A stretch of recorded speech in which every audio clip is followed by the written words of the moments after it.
Sex பற்றி தெரியாதவர்களாகவே வளர வேண்டும் என்று நிச்சயம் நினைக்க மாட்டார்கள்.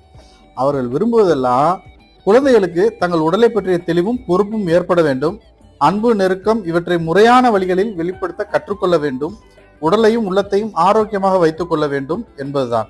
ஆனால் இதற்கு தங்கள் குழந்தைகளை எப்படி தயார்படுத்துவது என்பதுதான் சிக்கல். இந்த உடலை தூய்மையா வைத்துக் கொள்வது அப்படின்ற விஷயம்லாம் பெற்றோர்கள் எளிதாக சொல்லி கொடுத்துருவோம். காலைல எழுந்திரிக்கணும், டாய்லெட் போகணும், கழுவணும், அந்த உறுப்பை நல்லா கிளீன் பண்ணணும், இதெல்லாம் சொல்லி கொடுப்போம். அது வரைக்கும் நம்ம சரியா தான் சொல்லுவோம். உடலை பேணிக்காவது பாதுகாக்கிறது, ஆரோக்கியமா இருக்கிறது எல்லாம் சொல்லி தருவோம். ஆனா அந்த செக்ஸ் அப்படின்ற ஒரு விஷயம் வரும்போதுதான் நம்மளுக்கு சொல்லவும் கூச்சம், ஆனா பிள்ளைக்கு சரியா தெரிஞ்சுக்கிறணும்ன்ற ஏக்கமும் எதிர்பார்ப்பும் நமக்கு இருக்கு.